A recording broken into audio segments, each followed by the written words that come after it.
Thanks for coming back. Today we're going to talk about the major scale.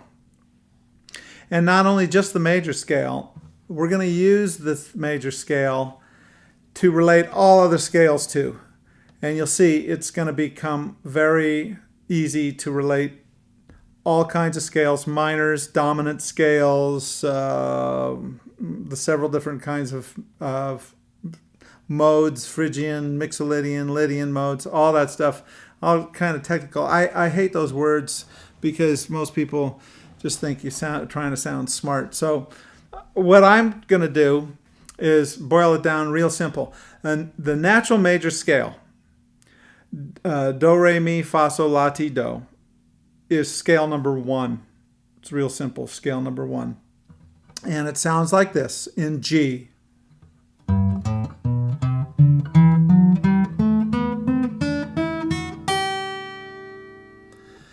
Okay, so that is the natural major scale. And in that scale, the natural major scale, there are 7 steps, and then the scale repeats itself. So 1, 2, 3, 4, 5. 6, 7, 8. 8 is really just starting over again. That's a G, and that's the same as 1. So 1, 2, 3, 4, 5. 6, 7, 8. So there's 7 steps to a major scale. In between each one of those steps is an interval. Okay, it takes 2 notes to make an interval. So from step 1 to step 2, there's 1 extra interval. So that's actually 2 half steps. So if I played step 1 and put the half step in between step 2, you would hear this. Okay, so step 1, step 2. So that's 2 half steps. So we're going to call that E2. The distance between step 1 and step 2 is E2. It means 2 equal intervals or 2 half steps. All right. The formula of intervals for a major scale is really simple. It's 2 plus 2 plus 1. 2 plus 2 plus 2 plus 1. And I'm going to show you on the low E string what I'm talking about. Between the first step and the second step of the scale that's the interval of E2, 2 half steps, okay?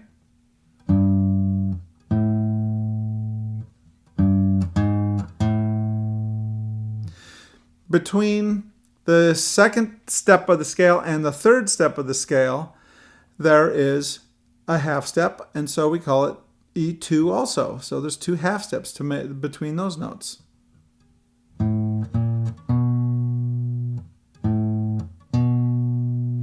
So the first part of our formula is E2, E2, and then E1. So here we go, E2, E2, and then E1.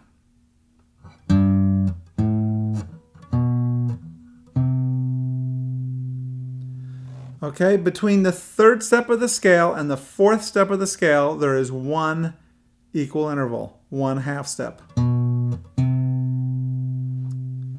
Between the fourth and the fifth step of the scale, there are 2 half steps, so it's E2.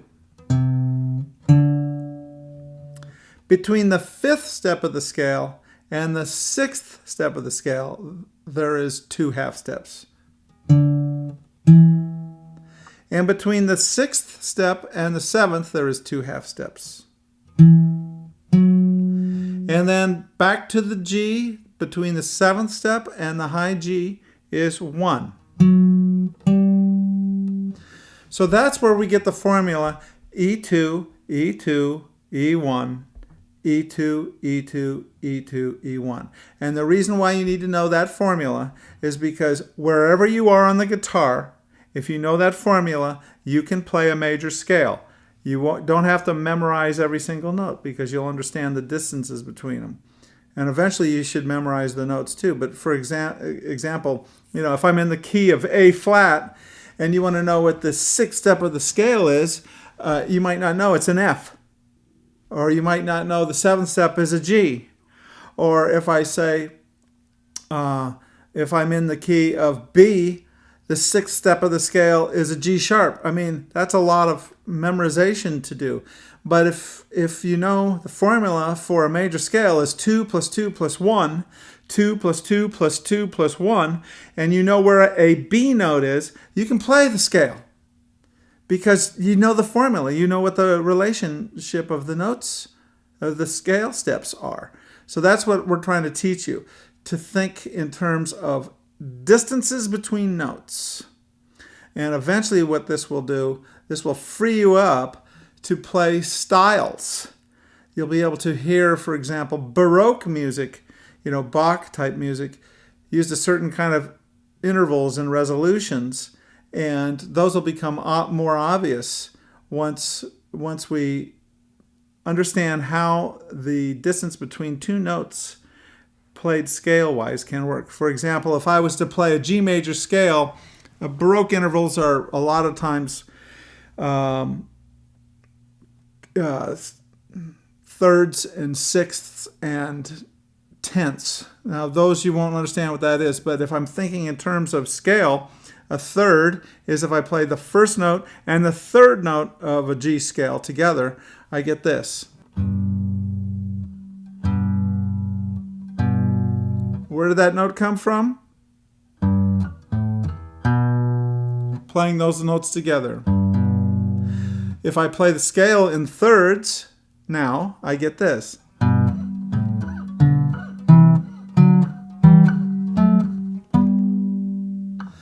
So if I want to play the scale in tenths, which is the 10th note of the scale, which would be the second octave, because the scales, as you know, only have 7 steps, right? So I'd have to count 10. How high does that take me? Well, let's see.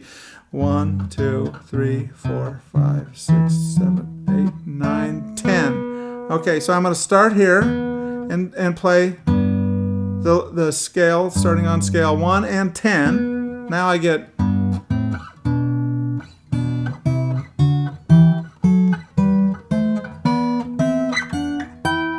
so this interval is simply 10 scale steps apart. Okay? And pretty soon you're going to learn how to play the scale, which means close the scale holding these two notes. So it would sound like this.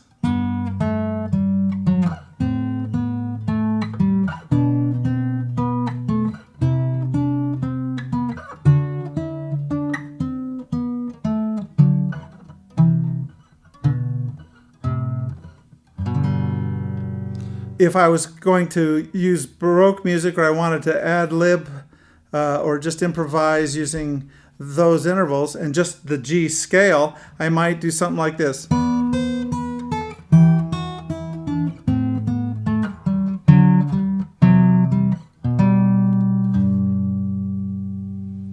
That's all just the major scale. We haven't put any sort of embellishments in there, just the major scale. It's going to be our base, and once again, the formula for a major scale is 2 plus 2 plus 1. 2 plus 2 plus 2 plus 1 is the formula. There are 7 steps.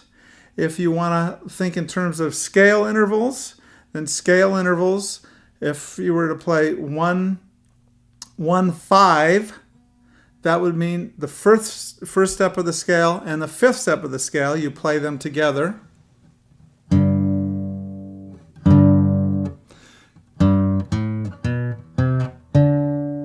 That's 5.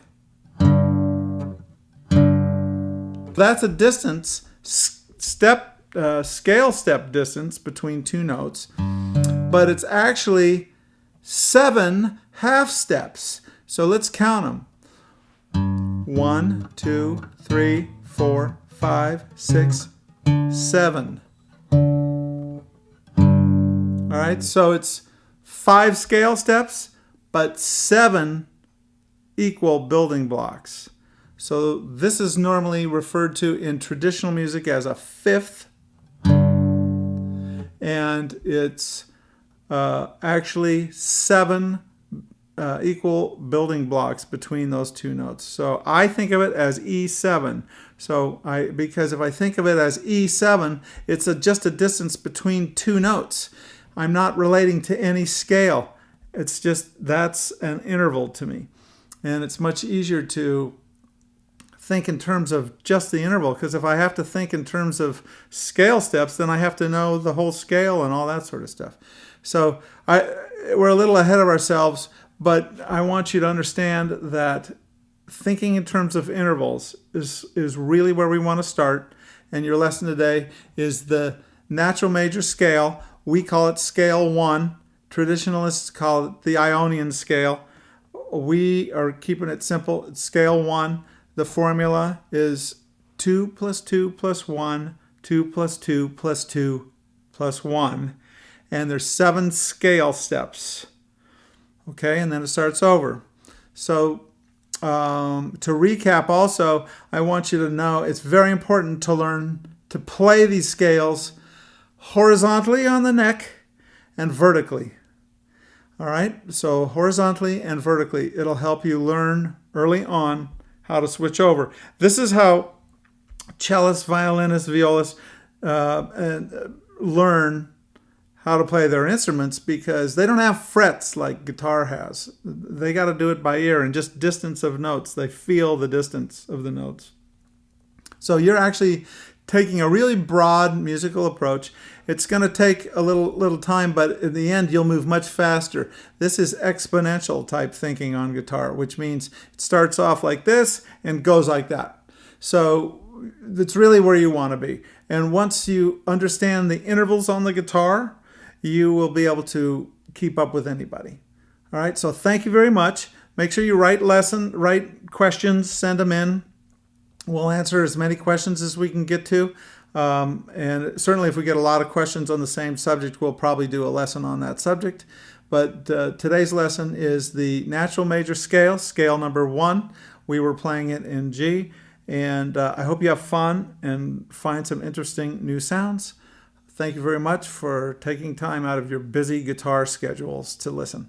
All right, bye.